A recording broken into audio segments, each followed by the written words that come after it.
Very interesting. अच्छा अनवर रजा, जिस तरीके से उन्होंने कहा ना कि आलमी दबाव तो 2 महीने पहले से है, ठीक है, और विन विन सिचुएशन उन्हें नजर आ रही है कि कोई इदारा झुकेगा नहीं। आप इस्लामाबाद में होते हैं, वहां पर क्या चल रहा है? अगर इन दोनों के मामलात को, इन दोनों के तबसरों को हम उनके साथ जोड़ें तो सर वाकई में आपको लग रहा है कि आने वाला जो साल है वो बानी पीटीआई के लिए वाकई वो सनशाइन वाली कंडीशंस लेकर आएगा? देखिए ज़रियाब, ये जो अदाद-ओ-शुमार और इल्म की बुनियाद पर बात कर रहे हैं ना, हमने उनको भी देखा और हम जो वहाँ पर फैक्ट्स देखते हैं, जो लोगों से मिलते हैं, मैं आपको याद होगा कह रहा था कि आलमी दबाव तो डेफिनेटली होगा। देखिए ना, 2 फ्री कैन जो बड़े तगड़े हों और अपनी अपनी ज़िद पे खड़े हों, तो उनके दरमियान कोई थर्ड पार्टी होगी, और थर्ड पार्टी कौन होगी? जो एक ताकतवर, दोनों से ताकतवर होगी और जिनकी बात दोनों फ्री कैन सुनते भी होंगे। तो आपने देखा, हमारे जो मेहमान थे उन्होंने कहा कि आलमी दबाव हमने भी देखा और बढ़ेगा भी।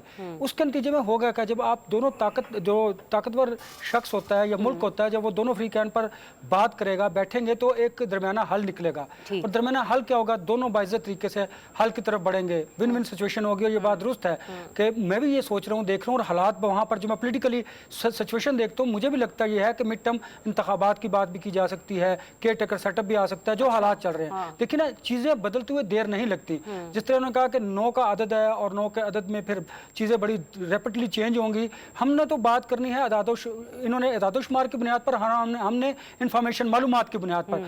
मैंने वहाँ पर जो लोगों से बात की, देखिए एक बात, जो आप जब गवर्नमेंट में होते हैं तो फिर तो आपको बड़ा तवाना और तगड़ा होकर गवर्नमेंट करनी चाहिए ना, लेकिन आप इतने मैंडेट के बाद भी जब आवाम का एतमाद ना हासिल कर सकते हो और आप बिल्कुल एक हुकूमत में होते हुए, ताकत रखते हुए भी वो ताकत का आपको इजहार ना कर सकते हो, तो कितनी आप समझे कि आप कितने बेबस होंगे। एक तो कवानीन वो हैं, लॉज वो हैं जो हम इंप्लीमेंट करते हैं। आप ताकतवर होंगी, मुझे दबा लेंगी, मैं रजी साहब को दबा लूंगा, रजी साहब शहजाद साहब को दबा लेंगे। लेकिन एक बात, अल्लाह ताला का कानून है। देखिए, जो हम सोचते हैं शायद वैसा नहीं होता, लेकिन जो रब ने तय किया होता है, होना वही होता है। हालात और वाक़यात फिर उस तरफ चलते हैं। फिर हम कहते थे हमने ऐसा सोचा है, ऐसा। मुझे जो लगता यह है कि ये बात बिल्कुल दुरुस्त है। आपको याद होगा, मैं तो पहले भी, रजी साहब भी कहते थे, मैं भी कहता था कि फरवरी एंड और मार्च के आगाज में इम्कानात हैं। हमें किस बुनियाद पर कहते हैं? इन्फॉर्मेशन की बुनियाद पर। मैं हमेशा ये बात करता हूँ, आप देखेंगे भी कि हालात उस तरफ बढ़ते चले जा रहे हैं, और अगर आलमी दबाव आया तो डेफिनेटली जिस तरह हमारे साथी कह रहे हैं इस तरह ही होगा।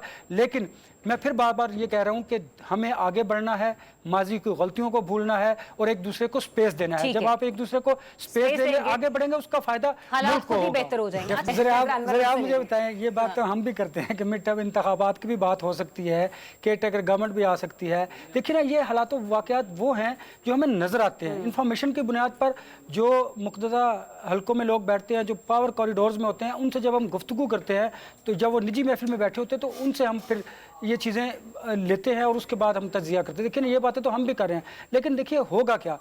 जो कुछ भी हो, लगता तो यही है हालात वाक़यात की बुनियाद पर कि इमरान खान साहब जो हैं वो मार्च में उनको कई रहाई के इम्कानात हो सकते हैं, इंटरनेशनल दबाव आएगा। ये बात हम बहुत पहले से करते चले आ रहे हैं। चलिए, अब तो इन्होंने ये बात की, ये भी इन्फॉर्मेशन की बुनियाद पर ये भी बात करें।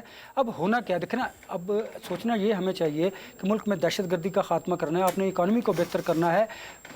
कहने की बात यह है कि जितने बड़े हैं जो इस इक़्तिदार के गिर्द घूमते हैं, उन्हें बैठकर ये सोचना होगा कि हमने अपने मुल्क को आगे लेकर कैसे बढ़ना है। आप यकीन जानिए, KPK और बलूचिस्तान की जो सूरत हाल है, हमें वहाँ पर उसकी संगीनी का अंदाज़ा करना चाहिए। लॉ एंड ऑर्डर की सिचुएशन इतनी वर्स्ट हो चुकी है कि हम अंदाज़ा भी नहीं कर सकते। फिर आप इकॉनमी की सिचुएशन देख लें, जिससे गरीब जो है वो बिल्कुल मरता चला जा रहा है। हमें इस तरफ देखना, हमने मुल्क को आगे लेकर चलना है। लिहाजा जो कुछ भी हो पॉलिटिक्स में, जो भी मिड टर्म इंतखाबात की बात हो, केयर टेकर सेटअप हो, ये उन लोगों को सोचना पड़ेगा जो इस मुल्क को रूल करते हैं, वो कुछ खानदान और वो ताकतवर हल्के, कि हमें अपने मुल्क को आगे लेकर चलना है और उसके लिए हम सबको मिल बैठकर आगे बढ़ने की जरूरत है। अदरवाइज तो फिर हालात मजीद खराब होते दिखाई देंगे।